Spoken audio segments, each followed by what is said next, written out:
Sadie from the K1 room. I miss seeing you guys at church, but it's still time to get up and sing and dance with us.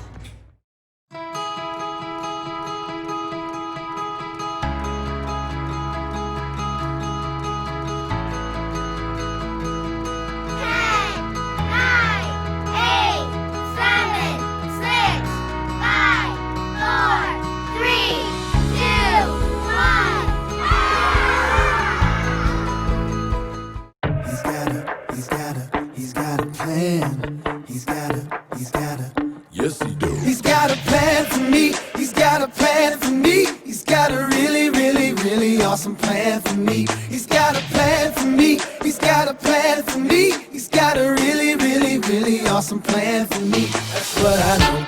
Oh, that's what I know. That's what I know. Oh, that's what I know. Let's go. I know that I can trust him. Yeah. I know that I can trust him. Yeah. No matter what the season, yeah. His plans are for a reason. Yeah.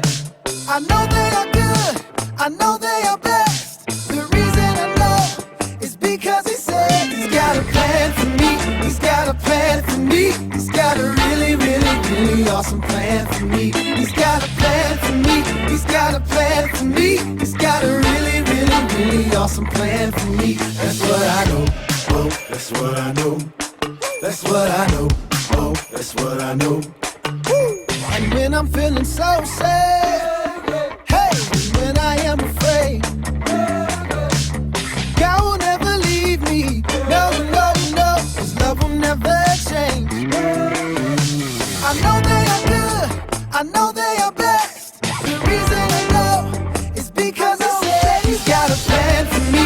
He's got a plan for me. He's got a really, really, really awesome plan for me. He's got a plan for me. He's got a plan for me. He's got a really, really, really awesome plan for me. He's got a plan for me. He's got a plan for me. He's got a really, really, really awesome plan for me. He's got a plan for me. He's got a plan for me. He's got a really, really, really awesome plan for me. That's what I know. Oh, that's what I know. That's what I know. Oh, that's what I know. Who? You know what time it is? It's time to hear a story full of wonder. There's so much fun we'll have learning together. So let's go down to the clubhouse with Ollie and his friends. Let's go down to the clubhouse where wonder never ends at the Wonder Clubhouse. At the Wonder Clubhouse.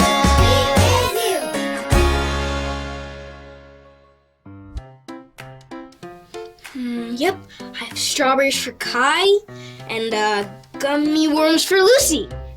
Oh, hello there. Welcome to the clubhouse. It's me, Manny, and I'm so happy to see you today. So I'm making sure we have all the things we need for everyone to follow their ice cream sundae plans. Let's see. Kai wants vanilla ice cream. Check. Lucy wants chocolate ice cream. Check. Now let's check our toppings. Kai wants whipped cream. Check. And strawberries. Check. Lucy wants gummy worms. Check. I want chocolate syrup. Oh, and sprinkles. Lots of sprinkles. Wow, I think we have everything we need for everyone to follow their ice cream sundae plans. And each plan is different. Who? Hey, it's Ollie. Hello, Manny. Ho! Following some party plans, are you? Hi, Ollie, I sure am. Everybody has a different plan for their ice cream sundaes. You have many different plans. It's true. I have a story about the best plan for you. Just listen to this story. Just follow me through. Ho! Follow me through, follow me through. Ollie's got a Bible story for me and you. Ready? And go! Oh, hi, friends. I'm Carrie the dog walker, and this is my best dog, Stormy Jane, and her friends, Goldie and Barkley. We're celebrating Ice Cream Sunday month with a doggy Sunday party. I think they like them. We're also celebrating because we have been learning about God's plan for Joseph, and today we get to hear the last part of his story, and it is awesome. Do you know who this is? Yep, it's Joseph. He always trusted in God's plan. And these are Joseph's 11 brothers who got super mad and jealous when their dad gave Joseph a special coat and didn't give them one. So they stole the coat, threw Joseph in a hole, and sent him with people who took him far away from home where he was thrown in jail. Then Joseph was taken out of jail, helped the Pharaoh learn about his dreams, and got put in charge of giving hungry people food. Wow! 3 cheers for God's plan. God's plan is awesome. Hip, hip, hooray! Can you say that with me? Ready? Hip, hip, hooray! One more time. Hip, hip, hooray! No matter how hard it was, Joseph knew that God loved him, that God was always with him, and that he could trust God's plan. But that's not the end of the story. There is more to God's plan. Remember Joseph's brothers? Well, now, back at home, wait a minute. Stormy Jane, you're not a brother in the story. Get out of there, silly dog. That's better. Okay, so back at home, the brothers were super hungry and had no food. And guess where they had to go to get food? You got it. They had to go see Joseph because he was in charge of all the food. But they didn't know Joseph was in charge. Well, one day, Joseph was at the palace when his brothers came looking for food. Joseph was so surprised to see them. Show me your surprised face. That's good. Joseph had a choice to make. Choice 1, he could forgive his brothers and give them food to eat. Or choice 2, he could just send them away hungry. What do you think God wanted Joseph to do? Choice 1, you're right. That's exactly what Joseph did. Joseph forgave his brothers and gave them food to eat. He even gave them a hug and was happy to see them. It was the best ending to the story because Joseph followed God's plan. I love how Joseph followed God's plan. I want to follow God's plan, and you can too. God's plan is the best plan. Oh, hey, Ollie. Ollie, tell me, who has a plan for you? God has a plan for me. Yes, it's true. Now let's hear it from you. Tell me, who has a plan for you? God has a plan for me. That's the truth, friends. You better believe it. See you next time. Bye. So there's your story. It's all true. God has the best plan of all, for me and for you. Thanks, Ollie! Goodbye to you. Hoo, hoo. Wow, what a great story. Joseph's life really shows us how God's plan is always the best plan. God loves us so much and always has the best plans for us.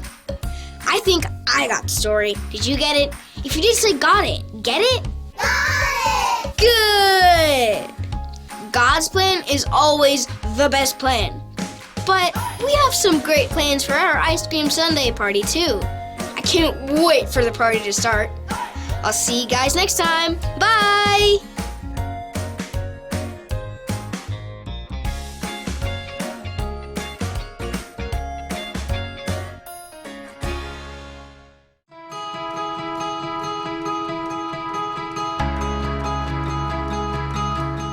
For I know the plans I have for you, says the Lord. Jeremiah 29:11.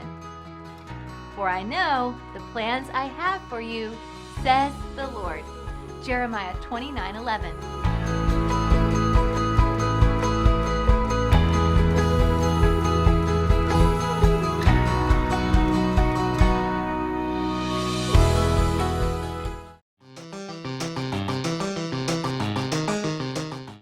Hey Calvary kids, welcome to another edition of our game show, and today everyone gets to play. If your family is interested in playing one of our games, feel free to email me at the email address listed here and we'll get you signed up for a future week.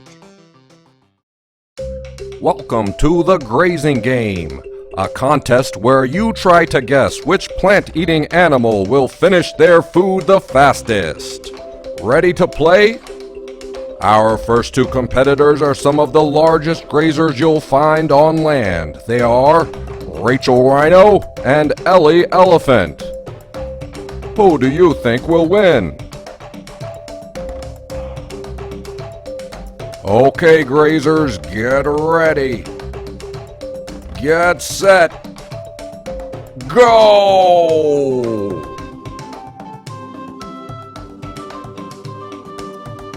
It looks like a pretty close matchup so far.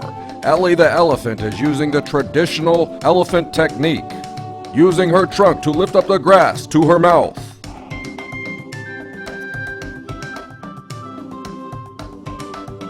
This is going to be close, folks. Rachel the rhino might take this one.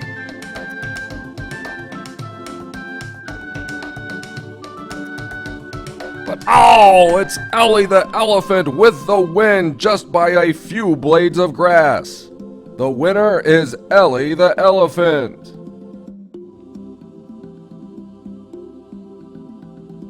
Up next is a challenge between two very tall grazers, way up in the treetops.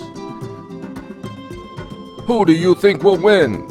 The challengers this time are Jillian Giraffe and Gerard Giraffe. Let's see who finishes their food first. Ready. Set. Go! They're both doing a great job. These two have competed against each other in the past. Well, what's this? A little bird has flown into the middle of the game, and now it's landed on the branch of Gerard Giraffe. This is going to slow him down. Will he knock it off? Will he get angry with the bird? Will he lose his cool? No, it appears not. It looks like Gerard doesn't even care if he wins anymore. He just loves that little bird.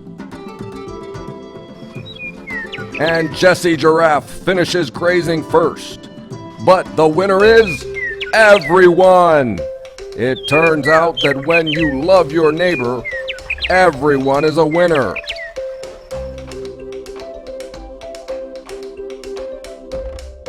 Our final contest comes down to two great grazers. They are Ellie the elephant and Billy the buffalo. Who do you think will win?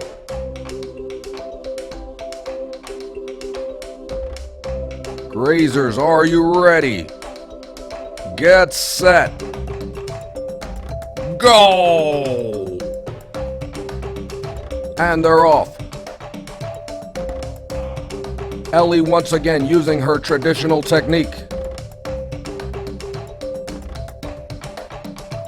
Billy the buffalo is munching away.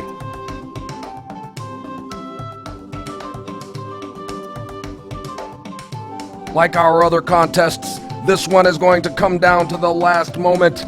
Who will it be, folks? The winner again is Ellie the elephant. Wow! It's been great. Thanks for playing the grazing game.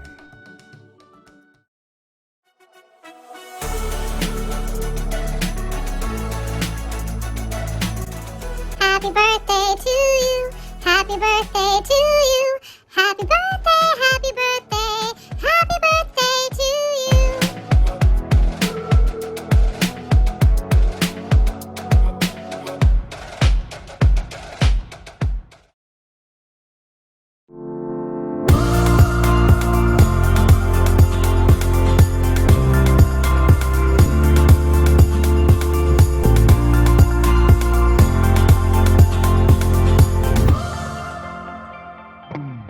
Dear God, you know Lane? He's been here a few weeks and he's cool and all, but he's just really quiet. Anyway, everybody started talking about getting together at Sky Zone for a BOGO day. That's buy one, get one free. I was in the kitchen when we all started setting it up. Everybody texted that they were in. Flynn was in, Elliot. Q was super excited. Even Aiden was coming. We all were psyched. But in the middle of the group chat, I got this alert. Lane's birthday party. It was today.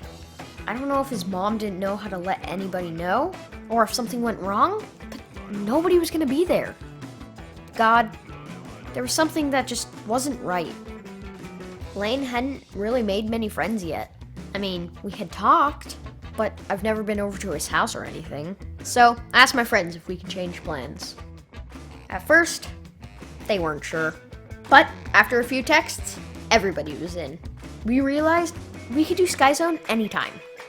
God, Lane's place was pretty cool. Games, cake, we actually had a lot of fun. I think Lane was really surprised. It was good to kind of get Lane into the group. And next week, we all go to Sky Zone. And Lane's coming too. Thanks, God, for showing me how to be a good friend to all my friends. Robbie.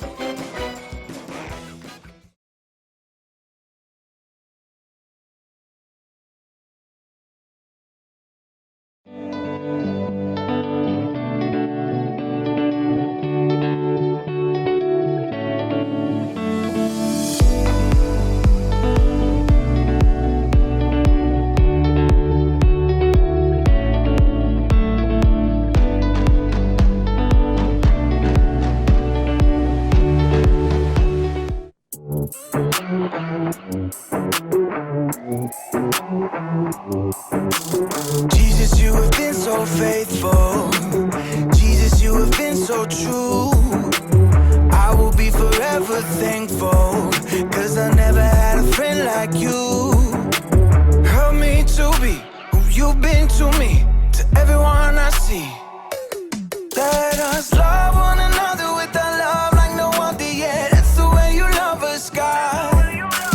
Never turn away, you are with us every day, yeah. That's the way you love us, God. Your love has always been beginning to end. There's never been a better friend. So let us love one another with our love like no other, yeah. That's the way you love us, God.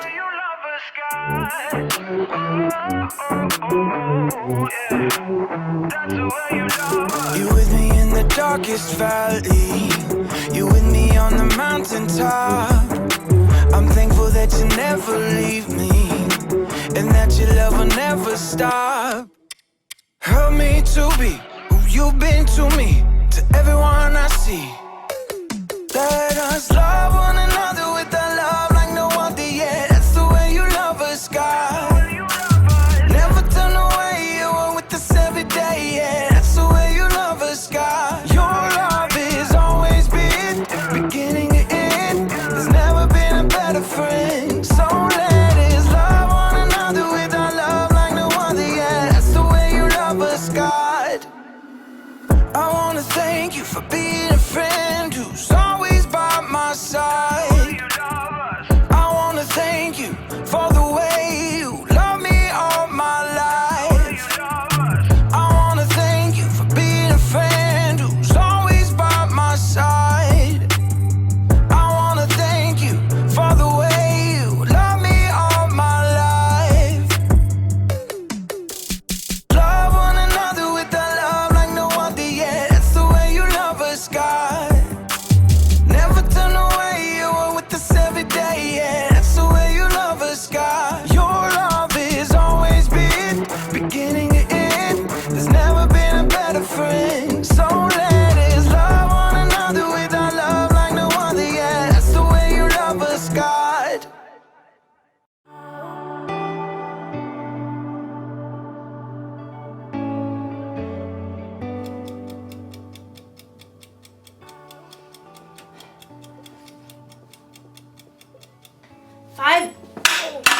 Five minutes on the other side, and I will have the perfect imaginary burger. Hey there, Haley here. I am practicing for a cookout I'm having next week, and I'm not actually cooking anything right now. I'm inside. That would be a cook-in. So I've never really cooked for any of my friends before, so I just wanted to be prepared, because I want them to still be my friends after the cookout's over. Just kidding, that's not how friendship works. Friendship is using your words and actions to show others you care. I don't think friends should stop being friends for little things like food tasting bad. It's delicious. And I think you can even stay friends with someone if they, say, accidentally burn you with a hot potato. Hot potato, hot potato, hot potato. Friendship can last through most anything. Unless a friend makes fun of my hat, then it's over. Oh, time to flip an imaginary burger. Woo! Today's story is about a time when one of Jesus' friends did something really bad. Jesus could have flipped out. But he didn't do that! He didn't do that. I'll see you soon. Oh, let's see. Can't turn the camera off with the mids. Sorry. The Bible. It's 66 books of history, stories, letters, and poetry that fit together to form God's one big story. The epic adventure of how He created us and loves us so much that He made a way to rescue us. As we travel through the Bible, from Genesis to Revelation, we discover people who met God and found their lives changed forever. And now for an amazing story, inspired by the book of John. Chapter 21, verses 1 through 19. Peter hauled in the knotted net yet again as the first light of dawn gleamed in the eastern sky. Empty. Not a single fish all night. Thomas shook his head. I doubt we'll catch a thing before it's time to take the boat in. John studied Peter thoughtfully. Peter, you didn't really want to catch fish anyway, did you? You just wanted to get out in the boat and do something normal. Peter shrugged, but he knew John was right. Over the past few weeks and months, everything in his life had turned upside down. First, Peter had shown the courage to speak the truth about his friend Jesus. You are the Christ. You are the Son of the living God. Many people wanted to make Jesus king, even though the religious leaders hated him. The day before Jesus was killed, Peter had promised Jesus that he would follow him anywhere, and even give up his life for Jesus. But that very evening, Jesus was arrested. Peter was so scared he told 3 different people he wasn't Jesus' friend. I don't know that man. Peter felt sick about what he'd done, especially when Jesus was nailed to the cross and died. But then he returned to life. He appeared to his friends. It was amazing, incredible. Everyone was excited beyond belief. Except Peter must have wondered. Is Jesus mad at me? Am I still his friend? Does he still love me? Now Peter found himself in the boat, trying to figure it all out. His fingers tightened on the wet rope as he prepared to cast the net one more time. As he glanced over on the shoreline, he saw a figure standing there. Friends, don't you have any fish? Nope, not one. Throw your net on the right side of the boat. There you will find some fish. The 7 disciples in the boat exchanged glances as Thomas laughed. I seriously doubt it. You guys have anything better to do? Let's give it a try. Together, the men heaved the heavy wet net back into the sea on the other side. Hey, I think we've got something. Bring it on in. There's 1 fish. 2 fish. A red fish. A blue fish. And another one. And another 10. Whoa! Need some help here. The net was so full of fish, they couldn't haul it into the boat. They began towing it to shore. John gaped at the man still standing on the beach. It's the Lord. Excitement raced through Peter's veins. He was about to see Jesus again. But just as quickly, guilt gnawed at his stomach. Facing Jesus meant he had to face how he denied knowing Jesus. But it's Jesus. I've got to see him no matter what. Grabbing his coat, Peter jumped out of the boat and into the water. He half ran and half waded to the beach when he discovered that Jesus started a small bonfire. Fish and bread were already toasting over the flames. He's God's son and he's making breakfast for us. Jesus smiled at Peter. Bring some of the fish you have just caught. Yes, Lord. Peter ran back to the lapping water to help his friends haul their fish to shore. 153. You counted? Don't doubt it. Jesus gestured to the disciples to join him around the fire. Come and have breakfast. As the disciples gathered, Jesus offered them bread to eat. John whispered to Peter, This is what he did when we last ate together at the Passover meal. When breakfast finished, the disciples rose to take care of their fish. Peter found himself walking beside Jesus. There were so many things he wanted to say, but he couldn't find the words. Simon Peter, do you really love me more than these others do? Peter swallowed hard. Surely Jesus knew what he felt. Yes, Lord, you know that I love you. Feed my lambs. Peter remembered how Jesus would compare people to sheep in his stories. Peter, do you really love me? Lord, you know that I love you. Take care of my sheep. Sheep, people. Peter waited in his mind. Jesus must be telling Peter to take care of the people who had followed him. Peter, do you love me? Lord, you know all things. You know that I love you. Feed my sheep. Just as Peter denied knowing Jesus 3 times, he now confirmed 3 times that he loved Jesus. What's more, Jesus wanted Peter to go out and share that love with others. He's forgiven me, even after what I did. Peter, things are going to get even more difficult for you. You are going to be led places you do not want to go. Peter slowly nodded his head. He was willing to do anything Jesus asked of him. Follow me. Yes, Lord, I will. Because Jesus had forgiven him, Peter was now free to share the love of God with those around him, without carrying around a heavy load of guilt.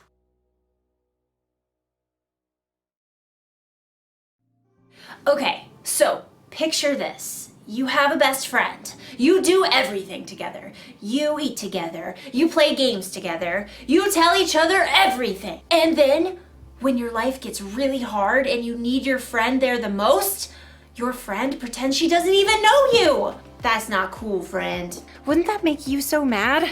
It would make me want to say goodbye to that friend forever. But Jesus didn't do that when Peter pretended not to know him. Instead, even though he must have felt so hurt inside, Jesus forgave Peter. Now, I know what you may be thinking. It was pretty cool for Jesus to forgive Peter like that. It was. But guess what? Jesus forgives you and me like that too. Anytime we mess up, we break a rule, or we do something we know is wrong, Jesus forgives us. That's because he loves us so much, and because our relationship is more important to him than our mess ups. That's why the one thing to remember today is this. Friends, forgive one another.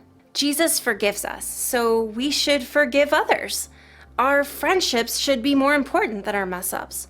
I'm not saying it's easy to forgive. It's not.